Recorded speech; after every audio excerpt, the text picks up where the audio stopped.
इस अवेकनिंग की जर्नी में हमारे अंदर जैसे ब्लॉकेजेस होते हैं, जैसे ट्रॉमास होते हैं, उस अकॉर्डिंग हमारी बाहर की रियलिटी को क्रिएट कर दी जाती है।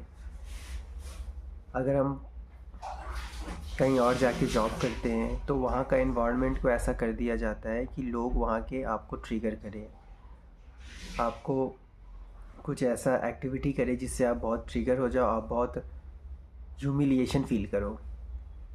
बेसिकली ये सारी चीज़ें डिवाइन के कंट्रोल में ही हो रहा होता है, लेकिन आपको लगता है कि ये सिर्फ मेरे साथ ही क्यों हो रहा है, यहाँ इतने लोग हैं लेकिन ये सिर्फ मेरे साथ ही क्यों हो रहा है।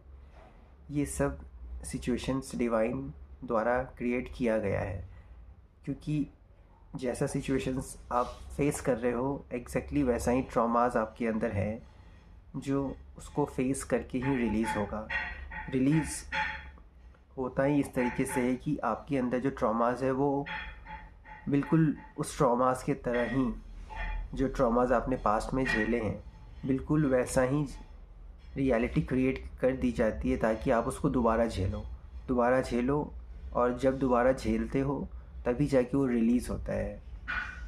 यही रिलीज़ करने का तरीका है, इसी तरीके से रिलीज़ होता है। तो जब आप कहीं न्यू इन्वायरमेंट में जाते हो या फिर न्यू वर्क प्लेस पे जाते हो या फिर आप ऐसे जगह पे जाते हो जो आपकी रियलिटी को, आपका रियलिटी बहुत हार्श होता है, वहाँ लोग आपको ह्यूमिलिएट कर रहे होते हैं, तो वो एक्चुअली डिवाइन प्लान ही होता है आपके अंदर के ट्रॉमास को निकालने का, जो कि नॉर्मल तरीके से नहीं निकल सकता, क्योंकि वो बहुत स्ट्रॉन्ग तरीके से आपके अंदर बैठे हुए हैं और सालों से बैठे हुए हैं। तो सोचिए वो कितना स्ट्रॉन्ग होगा। इसलिए जब आपके साथ ऐसा हो रहा हो तो उस वक्त पैनिक नहीं होना है, उस वक्त भी आपको सरेंडर ही करना है। सरेंडर करना एक सबसे बेस्ट तरीका इसलिए भी है क्योंकि जो चीज़ें आप फेस कर रहे होते हो वो बहुत जल्दी हील हो जाती है, बहुत जल्दी उस टाइमलाइन से आप निकल जाते हो। जो प्रोसेस हो रहा होता है वो प्रोसेस बहुत बहुत फास्ट हो जाता है।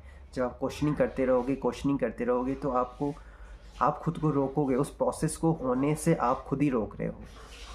इसलिए आपको थोड़ी तकलीफ़ होगी, लेकिन आपको बस एक बार तकलीफ़ से गुजरना है, फिर वो लाइफ का सिचुएशन दोबारा ज़िंदगी में कभी नहीं आएगा। मतलब वो ब्लॉकेज रिमूव हो जाएगा, फिर आप नेक्स्ट न्यू रियलिटी में जाओगे, इससे बेटर रियलिटी में जाओगे जहाँ आपको इससे और अच्छी चीज़ें मिलेगी। ये प्रोसेस ऐसे ही चलता रहेगा, इस तरीके से आपकी लाइफ अपग्रेड होती रहेगी।